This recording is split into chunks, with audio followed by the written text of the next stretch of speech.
21 ফেব্রুয়ারি 24 BNP কেন পুরনো কথা বলছে? মির্জা ফখরুলের এ কেমন বার্তা? এই প্রথম মির্জা ফখরুল জাতিকে কি বললেন। কিন্তু মির্জা ফখরুল 7 জানুয়ারি নির্বাচনের পর বিরোধী দলীয় প্রধান নেতা, জনগণের কাছে মাঠে আছেন এমন বিবেচনায় তো তিনিই তো প্রধান, তার উপরেই তো আস্থা, আশা, ভরসা সব কিছু। তারেক রহমান তো আর দেশে নাই, যদিও তারেক রহমানকে ঘিরেই বিরোধী দলীয় রাজনীতি। তারেক রহমানের চিন্তা ভাবনা সিদ্ধান্তের উপরেই মৌলিক বিষয়গুলো নির্ভর করে, কিন্তু মাঠে সেটা ইমপ্লিমেন্ট করার দায়িত্ব মির্জা ফখরুল ইসলাম আলমগীরের। তো মির্জা ফখরুল এছাড়া আরও যারা কারাগারে ছিলেন, বের হয়েছেন, যারা 7 জানুয়ারি বাইরে ছিলেন না, শহীদুদ্দিন চৌধুরী এনি, তারা সেই পুরনো কথাগুলো বলছেন, যেগুলো জনগণ শুনতে শুনতে বিরক্ত। জনগণ মন্তব্য করছে যে নতুন কিছু বলেন। এক কথা আর কত শুনবো, যেটা প্রতিষ্ঠিত হয়ে গিয়েছে, এখন ওইসব কথা না বলে নতুন কিছু বলেন, কিন্তু সেই পুরনো কথাই বলছে। এটা বিএনপির একটা দুর্বলতা। বিএনপি এখন পর্যন্ত জনগণকে নতুনভাবে আশান্বিত করার মতো কোনো উপাদান দিতে পারেনি।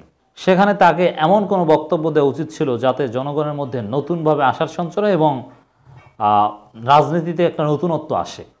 সেরকম কিন্তু কিছু হয়নি। কি বললে হতো? যেমন মির্জা ফখরুল যেটা বলছেন, একতরফা ডামি নির্বাচনের মাধ্যমে আবারও ক্ষমতা দখল করা হয়েছে, এটা তো পুরনো কথা। এটা বিএনপি জিকির করতে করতে জনগণের মধ্যে প্রতিষ্ঠিত করে ফেলেছে। তো এরকম কথাবার্তা, এটা পুরনো কথা, নতুন কোনো বার্তা মির্জা ফখরুল দিতে পারেনি। তিনি এখানে যদি বলতেন যে বিএনপি জামাত নির্বাচন বর্জনকারী 61টা দল বা 63টি দল সবাই মিলে ঐক্যবদ্ধভাবে আমরা এই সরকারকে হটাবো, শীঘ্রই জোরালো আন্দোলন করা হবে, এরকম কোনো যদি জাতীয় ঐক্য, বৃহত্তর ঐক্য, এরকম কোনো মেসেজ বা আহ্বান তিনি জানাতে পারতেন, বার্তা দিতে পারতেন, তাহলে রাজনীতিতে নতুনত্ব আসতো। কিন্তু বিএনপি সেই পুরনো কথাই বা বলছে, নতুন কোনো বার্তা দিতে পারেনি। মির্জা ফখরুলের নতুন আবির্ভাবটা আসলে আরও সিগনিফিকেন্টলি সেলিব্রেট করতে পারত বিএনপি, যদি এখানে কোনো চমৎকার কোনো বার্তা নিয়ে আসতো, ঐক্যের কোনো বাণী নিয়ে আসতো। ঐক্য ছাড়া, সবাই মিলে এক প্ল্যাটফর্মে আসা ছাড়া আদৌ সম্ভব নয়। একতরফা ডামি নির্বাচনের মাধ্যমে 7 জানুয়ারি আবারও ক্ষমতা দখল করে সরকার বেপরোয়া ও অত্যাচারী হয়ে উঠেছে বলে মন্তব্য করেছেন বিএনপি মহাসচিব মির্জা ফখরুল ইসলাম আলমগীর। তিনি বলেন, চলমান ভয়াবহ দুঃশাসনের বিরুদ্ধে জনগণ 21-এর চেতনার রুখে দাঁড়িয়েছে। 21-এর চেতনায় উদ্বুদ্ধ হয়ে এদেশের সংগ্রামী মানুষ মৃতপ্রায় গণতন্ত্রের পুনরুজ্জীবন সহ দেশনেত্রী মুক্তির আন্দোলনকে আরও বেশি জোরালো তীব্রতর করবে। এই কথাগুলো জনগণ খায় না। 21-এর চেতনায় উদ্বুদ্ধ হয়ে আন্দোলন তীব্র থেকে তীব্রতর করবে কবে, কিভাবে? এবছরের 21-এর চেতনা তো আন্দোলনের ক্ষেত্রে আলাদা কোনো ভূমিকাই পালন করছে না, কারণ বড় কোনো আন্দোলনই নাই, এরকম কোনো হাইপেই নাই। অতএব 21-এর চেতনা ঐক্যবদ্ধ হয়ে যদি ঐক্যের ডাক দিত, তাহলে আমার মনে হয় কিছুটা হলেও রাজনীতিতে নতুনত্ব পেত। মির্জা ফখরুল বলেন, গণতন্ত্রকে সমাহিত করে অপশাসনের বেড়াজালে গোটা জাতিকে অবরুদ্ধ করা হয়েছে। অবৈধ শক্তির জোরে সাজানো মিথ্যা মামলায় ফরমায়েশি সাজা দিয়ে জনগণের প্রিয় নেত্রী বেগম খালেদা জিয়াকে অন্যায়ভাবে বন্দি করে প্রতিহিংসা চারিতার্থ করা হয়েছে। That's right.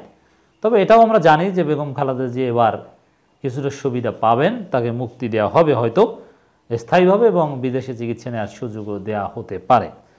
তিনি বলেন, অধিকার আদায় এবং অন্যায় বিচারের বিরুদ্ধে প্রতিবাদের এক অগ্নিজলা দিন 21শে ফেব্রুয়ারি। মাতৃভাষার জন্য জীবন উৎসর্গ করে তারা আত্মত্যাগের যে মহিমান্বিত দৃষ্টান্ত স্থাপন করে গেছেন, পরবর্তী সময়ে বিভিন্ন আন্দোলন সংগ্রামে তা আমাদের অনুপ্রাণিত করেছে। এগুলো থিওরিটিক্যাল কথা। এই থিওরিটিক্যাল কথাগুলো আসলে কাগজে কলমেই, কিন্তু প্র্যাকটিক্যাল ইমপ্লিকেশনস এগুলো নেই। ইনস্ট্যান্ট কথা বলতে হবে, নতুন ইস্যু নিয়ে কথা বলতে হবে। হ্যাঁ, 21শে ফেব্রুয়ারির উপর বিএনপির শ্রদ্ধা, এটা কাঙ্ক্ষিত এবং সঠিক, কিন্তু যেভাবে রিলেট করছেন সেটা থিওরিটিক্যাল, আমি মনে করি, প্র্যাকটিক্যাল নয়। বিএনপি মহাসচিব বলেন, ভাষা শহীদদের মহিমান্বিত অবদানের কারণে অমর 21শে ফেব্রুয়ারি আজ আন্তর্জাতিক মাতৃভাষা দিবস হিসেবে সারা বিশ্বে পালিত হচ্ছে। এর বিশ্বজুড়ে ভাষাগত বৈচিত্র্য এবং বহুভাষিকতা প্রচারের একটি দিন। জাতি হিসাবে মাতৃভাষার প্রতি আমাদের ভালোবাসা ও শ্রদ্ধা 21-এর প্রতি গর্বিত দিন 21শে ফেব্রুয়ারি। আমাদের ভাষা, সাহিত্য, সংস্কৃতি চর্চার মাধ্যমে যাই এইসব কথা বলতে চাই না। তিনি বিবৃতিতে এসব কথাবার্তা বলেন, রুহের মাগফিরাত কামনা করেন। তো এক্ষেত্রে মির্জা ফখরুল ইসলাম আলমগীর জনগণকে এই নতুন বিবৃতি দিয়ে, নতুনভাবে এই বার্তা দিয়ে আসলে আলাদা তেমন কোনো হাইপ বা আলাদা নতুনভাবে 21কে কেন্দ্র করে ঐক্যের কথা বলে জনগণের চাহিদা পূরণ করতে পারেনি। আমি আবারও বলছি, জনগণের চাহিদা হচ্ছে ঐক্যের কথা বলা।